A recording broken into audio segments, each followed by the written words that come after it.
Hi guys, my name is Damian Pinon. I'm coming from the Rio Grande Valley. I train out of Modern Jiu Jitsu out in McAllen, Texas.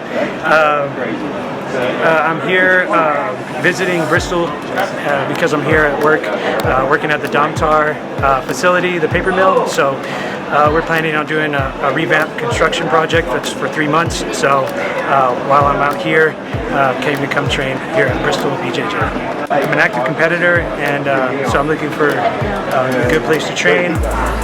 Looked online, pretty easy. Now that we live in 2022, we can definitely find jiu-jitsu that's close to us. I saw the read online, the bios, and my legacy that the guys have here. So definitely had to come check it out, and so I'm here to train.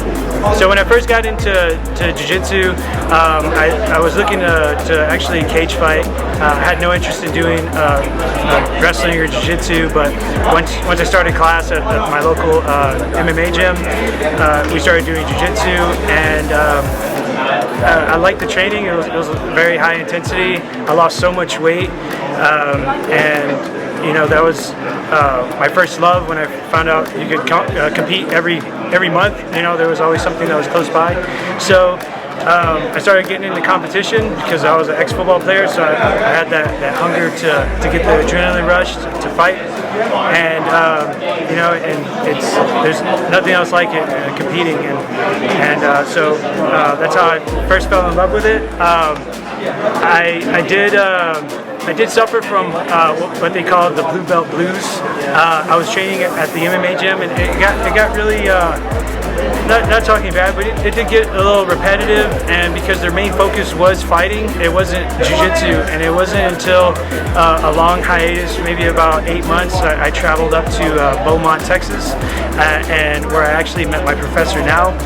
He was training there, teaching class, and I went to my first actual BJJ school that was focused on BJJ. So instead of getting 1 hour of jiu-jitsu, now I was being able to get 2.5 hours, just, you know, falling in love, just staying being a gym junkie on the mats. And so that's when I found my love for jiu-jitsu, my actual love. So that's what brought me back from the blue belt blues. You know, I disappeared like Casper, and I came back. And so now I'm actually a brown belt now. I've been training again since 2013, and I just recently got my brown belt back in November. So now, you know, whenever you get your next belt, you know, like everyone kind of like always like fight like looks for the next belt. They're always seeking the belt, but you learn later on that it's just about the knowledge. You unlock like a whole plethora of moves. You're able to actually dive in, leg locks, legally, and not just attacking them on the white belts there at your gym.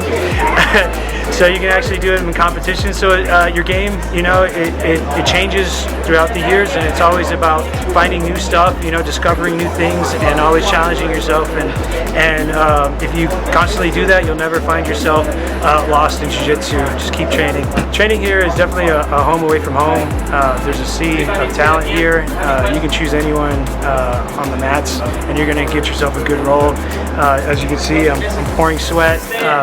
The training is high intensity, a lot of high-level guys, something I definitely see back in my house. So I love that these guys have the same mindset as our guys back at the house.